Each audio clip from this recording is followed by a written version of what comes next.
Bem, hoje vamos falar sobre um tema que diz respeito a todos nós, que é a gestão pública, a gestão das cidades, dos estados, dos municípios. E isso é um tema que é pouco olhado pela sociedade, né? Se coloca muito as disputas políticas, políticos que muitas vezes não carregam experiências de gestão pública e a dificuldade de se materializar isso. Para falar sobre esse assunto, nós temos aqui Zé Eduardo Azevedo, que é engenheiro civil, especialista em gestão pública, já teve passagens por várias secretarias de Estado, do município, né, Zé Eduardo? E também no GERES, né, na área federal, e tem um largo conhecimento, inclusive a questão da região metropolitana, né? Obrigado pela sua presença aqui para falar sobre esse tema, que também foi um tema das manifestações, né? Obrigado pelo convite, Almir. Um prazer estar com você aqui na TV Ambiental. Uma saudação a todos que nos ouvem. Eu começaria a tentar responder, ou pelo menos exercitar um pouco dessa resposta, pelo ponto que você tocou, que foram as manifestações do ano passado, né, que provocaram aí uma série de avaliações e de reflexões, né, do que estaria por trás dessa insatisfação que, de certa maneira, surpreendeu, né, muita gente, surpreendeu o país no ano passado, mas também não é um fenômeno só brasileiro, né? O mundo inteiro tem tido, de alguma forma, com alguma ordem de grandeza, manifestações desse tipo. Sim. Né? Eu acho que nesse contexto aí tem várias explicações, talvez não tenha uma explicação que abranja todas as razões, mas talvez seja um somatório, né, de vários aspectos aí que colocam como foco a discussão da gestão pública, né? Os temas estão todos ligados a isso. Os hospitais, né? Padrão FIFA, né, que se colocavam, outras reivindicações da velocidade, da qualidade do atendimento público, né? Exatamente. Eu acho que um ponto que primeiro chamou a atenção, quer dizer, eu acho que é a discussão do fato de ter nascido pelas demandas da área de transporte, né? O início do movimento veio por essa questão, que demonstra um serviço público que nas capitais brasileiras e regiões metropolitanas tem uma qualidade ainda muito precária em relação às expectativas da população, né?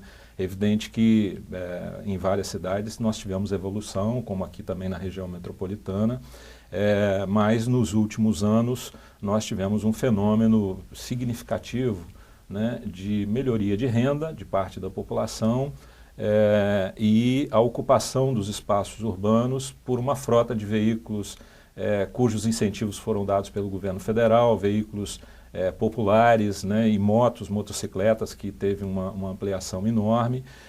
Isso agravou as condições de trânsito, né, e fez com que decaísse a qualidade da mobilidade nas grandes cidades, especialmente no transporte urbano, né?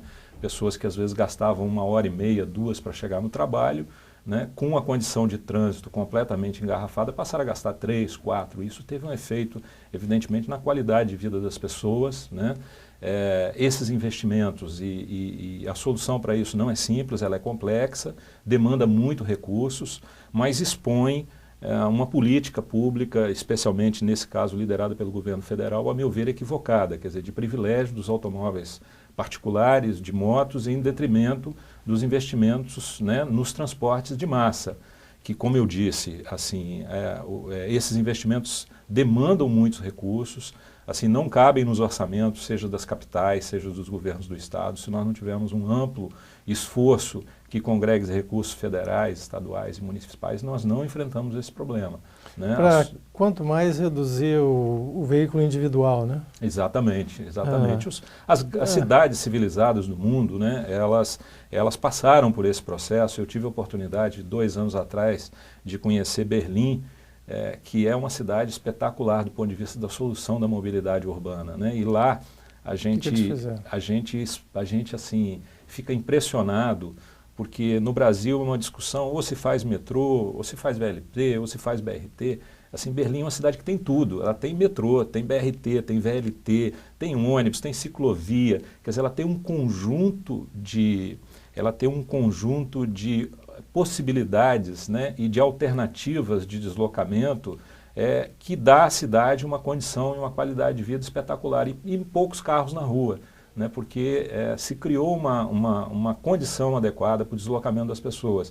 É evidente que nós estamos muito atrás disso, mas eu acho assim que isso é uma referência, né? A referência é que nós temos que ter uma preocupação e um esforço concentrado mesmo nas grandes cidades brasileiras de investimento nessa área. Então, assim, esse é um dos temas, né, que foi muito posto nas manifestações do ano passado.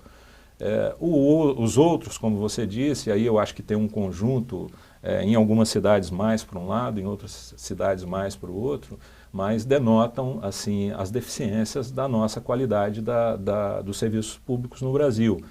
Algumas pessoas colocam também que por trás disso tem uma satisfação pela inflação, né, pela perda de capacidade de consumo das pessoas. Eu acho que esse fator também pesou, mas puxando mais para o nosso tema aqui, que é a discussão da gestão pública, eu acho que isso coloca também a necessidade de nós repensarmos o nosso modelo institucional, né, o nosso modelo legal, o nosso pacto federativo no Brasil, porque nós temos aí dificuldades estruturais que ficam expostas com essas demandas para resolver as grandes questões da gestão pública.